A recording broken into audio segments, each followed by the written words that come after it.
I still remember the day everything fell apart.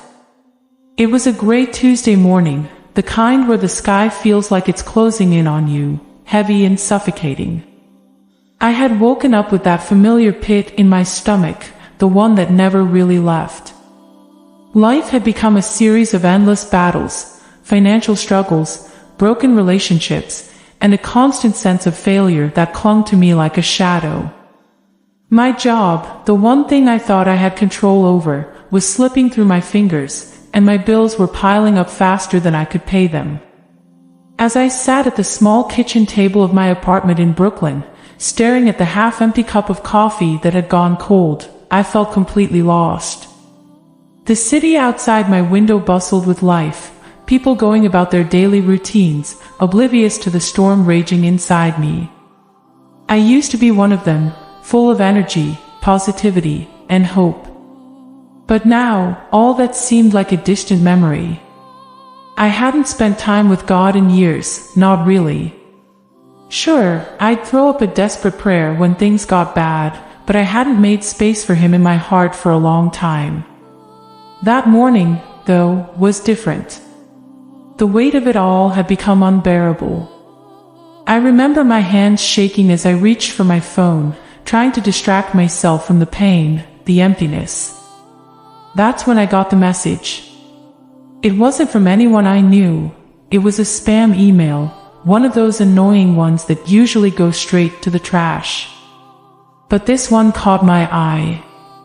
It was a short, simple line, always start the day by spending time with God. I don't know why that hit me so hard, but it did.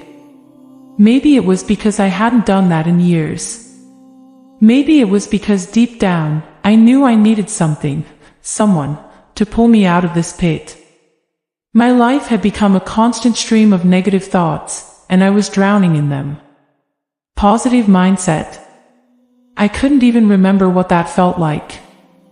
My days were filled with anger, sadness, and a crushing sense of hopelessness. That day, I couldn't ignore the voice inside me telling me to stop, to breathe, to pray. I fell to my knees right there on the cold kitchen floor, tears streaming down my face, and I prayed like I hadn't prayed in years. It wasn't a pretty prayer, not one filled with eloquent words or deep spiritual insights. It was raw, desperate, and filled with all the pain I had been holding in. God, if you're there, if you still care, I need you. Please, help me. The truth is, I didn't expect anything to happen. I didn't expect my life to change.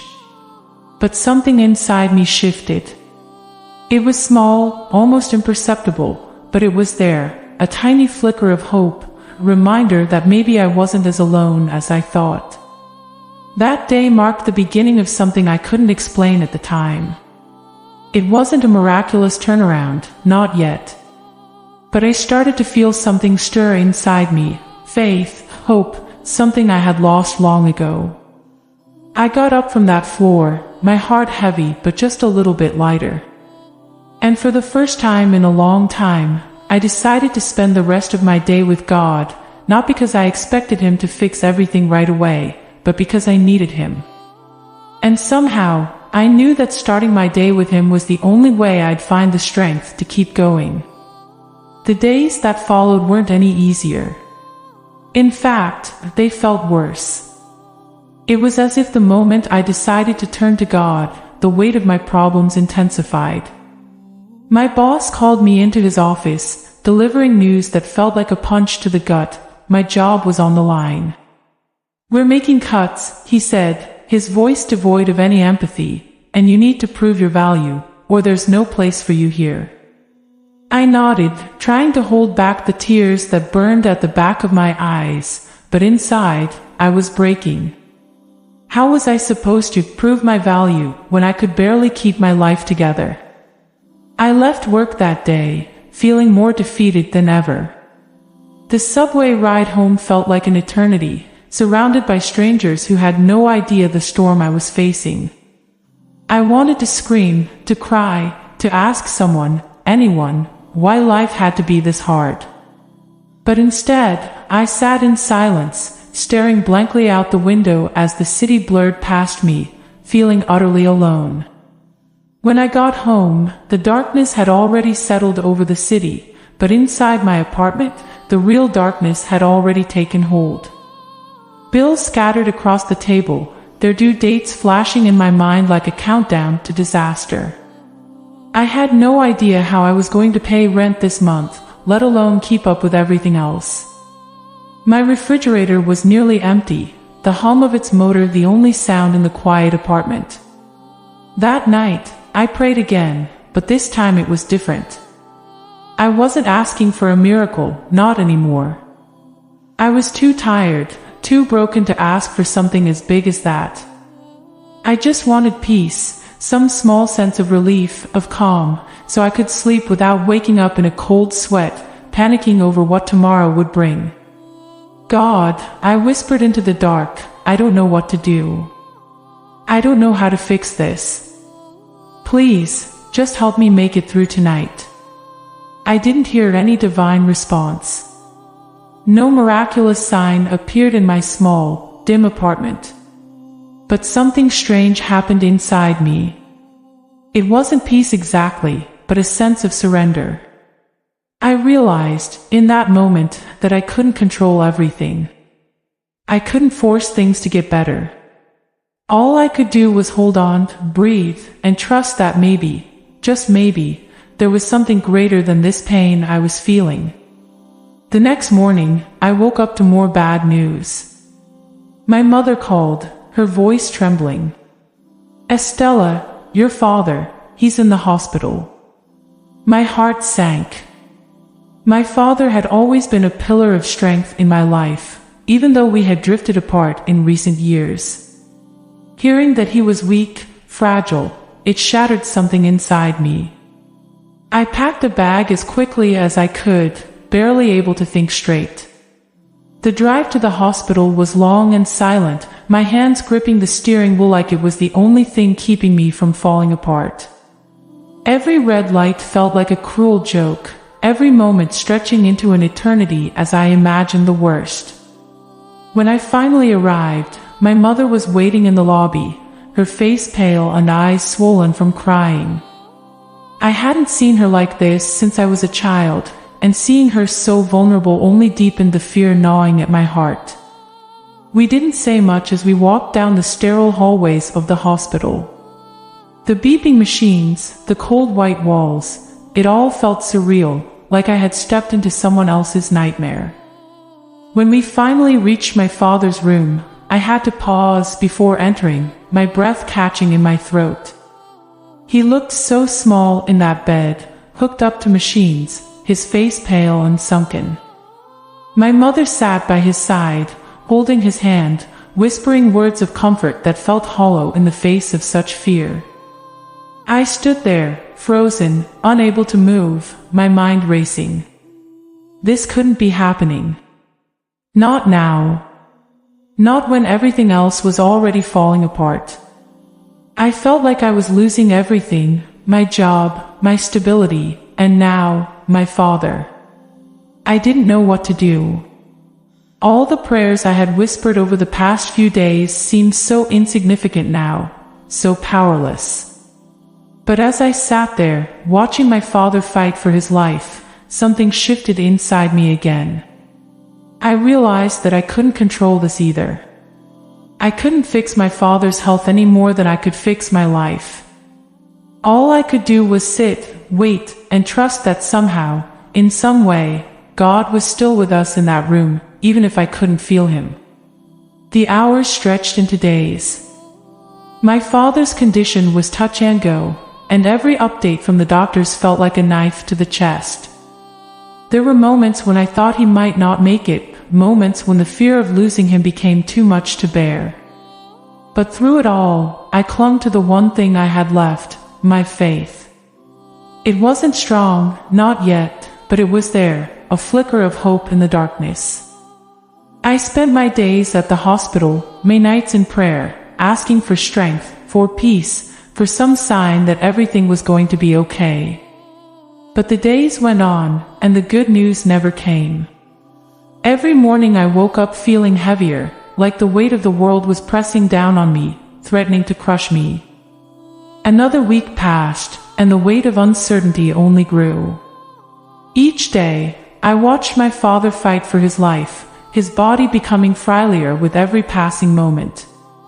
The doctor spoke in vague terms, giving us just enough hope to hold on but never enough to feel secure. "We're doing everything we can," they'd say, but their eyes told a different story, one of doubt, of resignation. It was agonizing to sit there, helpless, as his life slipped further away from us. At night, I couldn't sleep. The ticking of the clock next to my bed felt like a countdown to something terrible, something I didn't want to face. I'd toss and turn, my mind racing, consumed by the fear of what was to come. Sometimes, I'd stare at the ceiling and wonder if God was even listening. Where was He in all of this? I had been trying to find peace, to pray more, to reconnect with my faith, but instead, my life seemed to be unraveling even faster. One night, as I sat in the hospital's small chapel, I felt more lost than ever. The room was empty, except for the dim light flickering from a single candle near the altar. I knelt down, my knees aching against the cold floor, and whispered a prayer that felt like it was breaking through the last bit of hope I had left. "God, are you there? Are you even listening?" My voice trembled with desperation. "I don't understand why this is happening. I don't know what to do anymore. I'm scared. I'm losing everything, and I feel like I'm all alone. Please, just show me something, anything, to let me know you're still here." I waited. I waited for some sign, some feeling of peace or comfort to wash over me like people always said it would. But the silence in the room was deafening. It felt like my prayers were going nowhere, like the very walls were swallowing my words before they could reach heaven. My throat tightened, and I could feel the tears welling up, but I fought them back. Crying wouldn't fix anything. It wouldn't bring my father back to health, it wouldn't save my job, and it certainly wouldn't stop the avalanche of problems that seemed to be burying me alive. The next morning, I was jolted awake by a phone call. My mother's voice on the other end of the line sounded strained, like she had aged 10 years in the past few days. "Estela," she said, her voice barely a whisper, "you need to come back to the hospital, now." My heart sank. I didn't ask questions.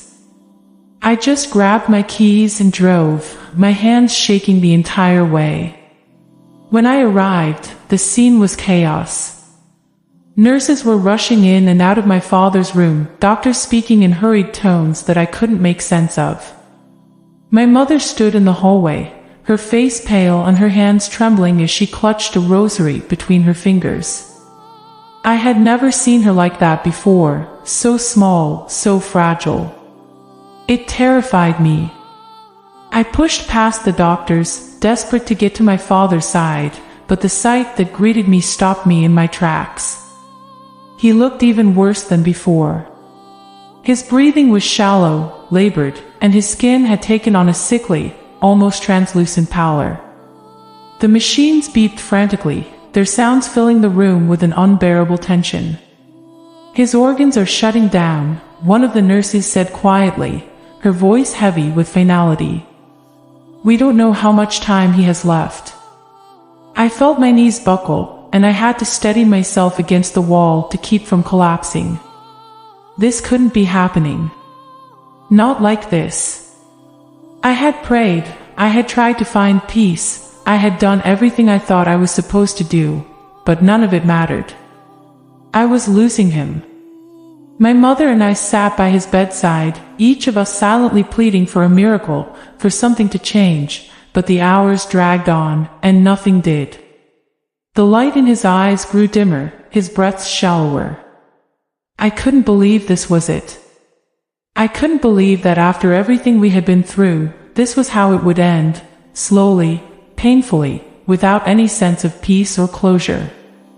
In those moments, sitting there in the cold hospital room, I felt like I had lost everything. My job was slipping away, my father was dying before my eyes, and my faith, my once solid, unshakable faith, felt like it had shattered into 1,000 pieces. I had no idea how to move forward from here.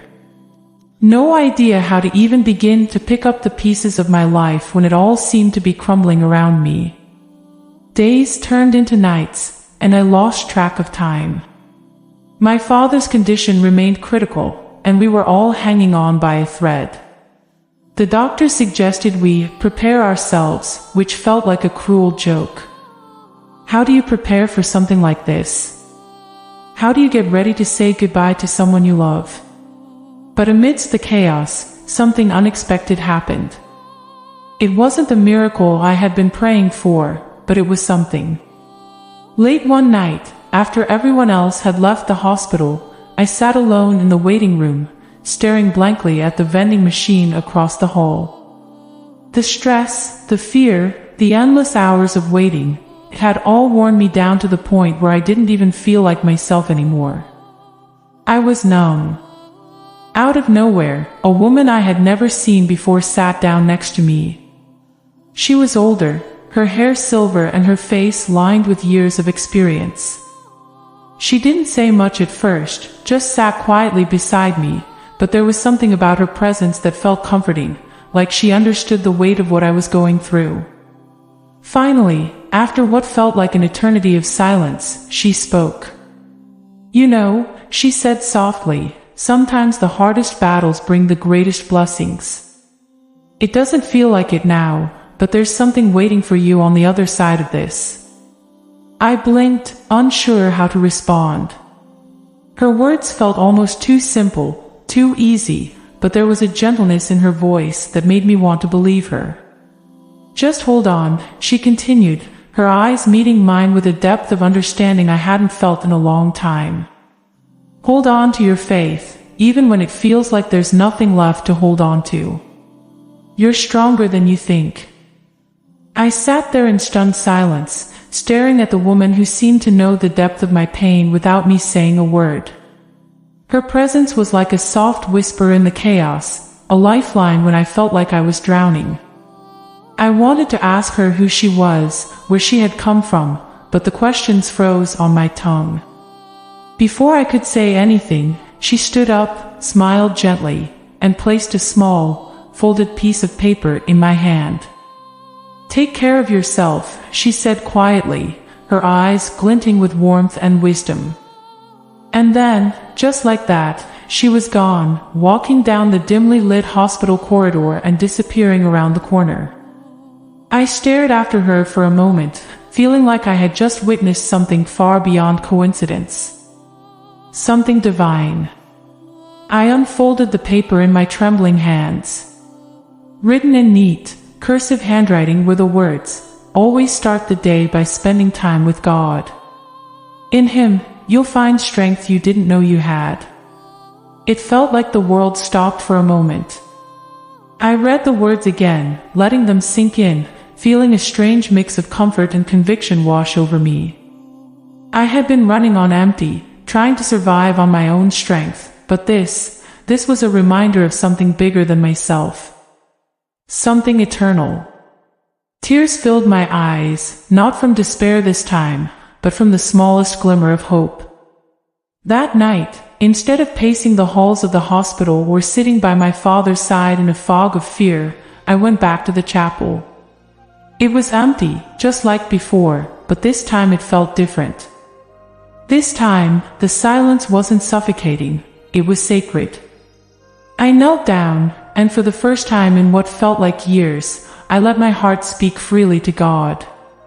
"I don't know what's going to happen," I whispered, my voice shaking but sure. "But I'm giving it all to you. The fear, the pain, the uncertainty.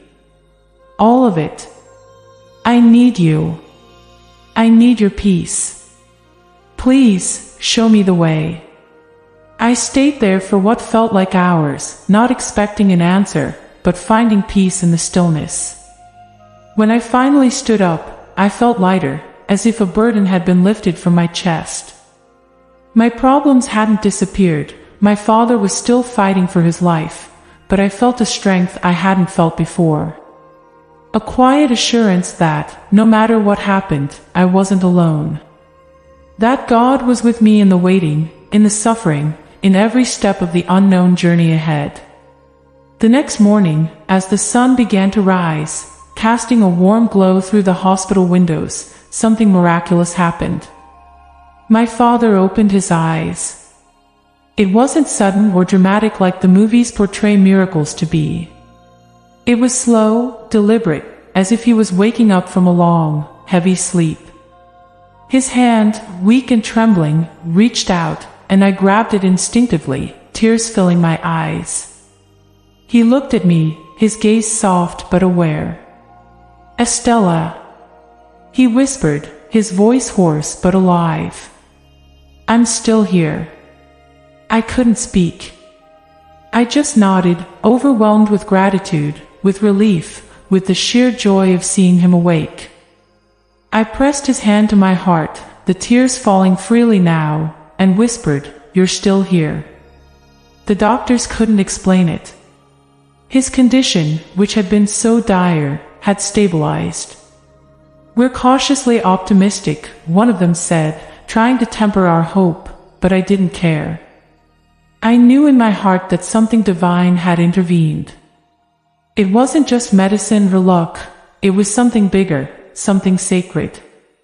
In the days that followed, my father grew stronger. It wasn't an instant recovery, but it was progress, small, steady steps toward healing. And as he healed, so did I. I found myself praying more, not out of desperation, but out of gratitude. Each morning, I followed the words on that slip of paper the woman had given me, always start the day by spending time with God. I'd wake up early, before the noise of the world could drown out the quiet moments of peace, and I'd sit in prayer, in reflection, finding strength in my connection with God.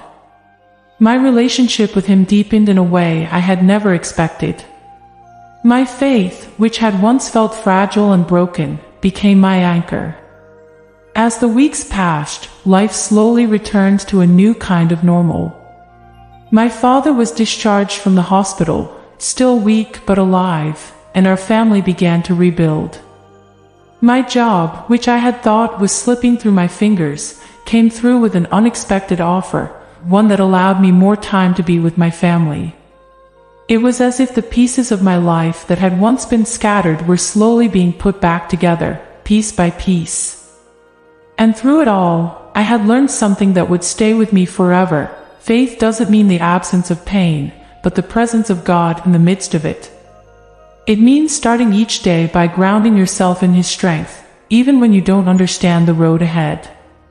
It means finding joy and peace, not in the absence of problems, but in knowing that you're never walking through them alone.